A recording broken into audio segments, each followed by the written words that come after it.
Hi friends, welcome to my channel. ഇന്ന് ഞാൻ ഉണ്ടാക്കുന്ന ഒരു വൻപയർ മെഴുക്ക് വരട്ടിയാണ്. ഇപ്പോൾ ബ്രേക്ക്ഫാസ്റ്റിനും ചോറിനൊക്കെ കൂട്ടാൻ പറ്റിയ നല്ലൊരു മെഴുക്ക് വരട്ടി. അതിനുണ്ടാക്കാൻ നമുക്ക് ആദ്യമായിട്ട് വൻപയർ, ഞാനൊരു കപ്പ് വൻപയർ തലേ ദിവസം വെള്ളമൊഴിച്ച് കുതിർത്താൻ വെച്ചിരുന്നു. അത് നമുക്ക് കഴുകി കുക്കറിലേക്ക് മാറ്റാം. നമ്മൾക്ക് 2-3 പ്രാവശ്യം കഴുകിയ പയർ കുക്കറിലേക്ക് ഇട്ട് കൊടുക്കാം. കുതിർത്താൻ വെച്ചിലും കുഴപ്പമില്ലായിരുന്നു മതി, അല്ലെങ്കിൽ അല്പം ചൂടുവെള്ളത്തിൽ ഇട്ട് വെച്ചാലും നമുക്കിത് വേഗം കുതിർന്ന് കിട്ടും. തലേ ദിവസം കുതിർത്താൻ വെക്കുകയാണെങ്കിൽ നമുക്ക് പെട്ടെന്ന് വെന്ത് കിട്ടുകയും ചെയ്യും. ഇതിനാവശ്യമായ മഞ്ഞൾപ്പൊടി, ഒരല്പം മഞ്ഞൾപ്പൊടി, ആവശ്യത്തിന് ഉപ്പ്. ഞാൻ പയർ കടലയൊക്കെ വേവിക്കുമ്പോൾ അല്പം വെളുത്തുള്ളി ചതച്ചിടാറുണ്ട് കേട്ടോ. വെളുത്തുള്ളി ചതച്ചിട്ടിട്ടുണ്ട്. ആവശ്യത്തിന് വെള്ളവും ഒഴിച്ച്, ഞാൻ കുറച്ച് വെള്ളം ഒഴിക്കുന്നുള്ളൂ. ഒഴിച്ച് നമുക്ക് ഇന്ന് 2-3 വിസിൽ കേൾപ്പിക്കാം. എൻ്റെ കുക്കറിൽ 2 വിസിൽ കേട്ടാൽ പയർ വേവ് കേട്ടോ. പെട്ടെന്ന് വേവുന്നൊരു സാധനമാണ് വൻപയർ. നമുക്കിത് വേവിച്ചെടുക്കാം.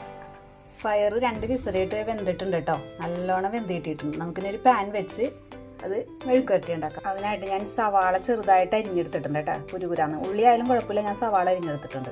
നമുക്കിനി പാൻ ചൂടാക്കാം. പാൻ ചൂടായിട്ട് നമുക്ക് വെളിച്ചെണ്ണ ഒഴിച്ച് കൊടുക്കാം. വെളിച്ചെണ്ണ ചൂടായി നമുക്ക് കടുക് ഇട്ട് കൊടുക്കാം കേട്ടോ. കടുക് ഒന്ന് പൊട്ടട്ടെ.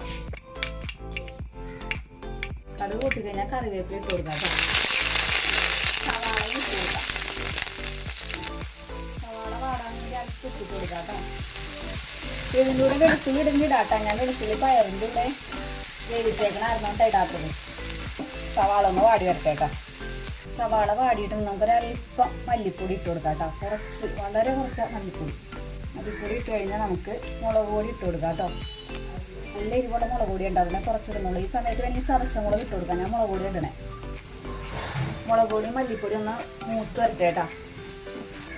വീഡിയോ കാണുന്ന എല്ലാവരും സബ്സ്ക്രൈബ് ചെയ്ത് സപ്പോർട്ട് ചെയ്യണേ.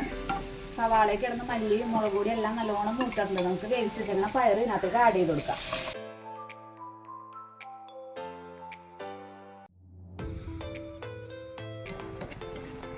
എല്ലാം കൂടി നല്ലോണം മിക്സ് ചെയ്യണം കേട്ടോ. ആ പയറും സവാളയൊക്കെ കൂടി. ഈ സമയത്ത് ഉപ്പില്ലെങ്കിൽ ഉപ്പിട്ട് കൊടുക്കണം. ഇതിൽ ഉപ്പൊക്കെ കറക്റ്റാണ്. ചെറുത് തീയിലിട്ട് നോക്കൊന്ന് ശരിക്കും വറ്റിച്ചെടുക്കാം. ഞാൻ ഡ്രൈ ആയൊരു പരുവത്തിലാണ് എടുക്കുന്നത്.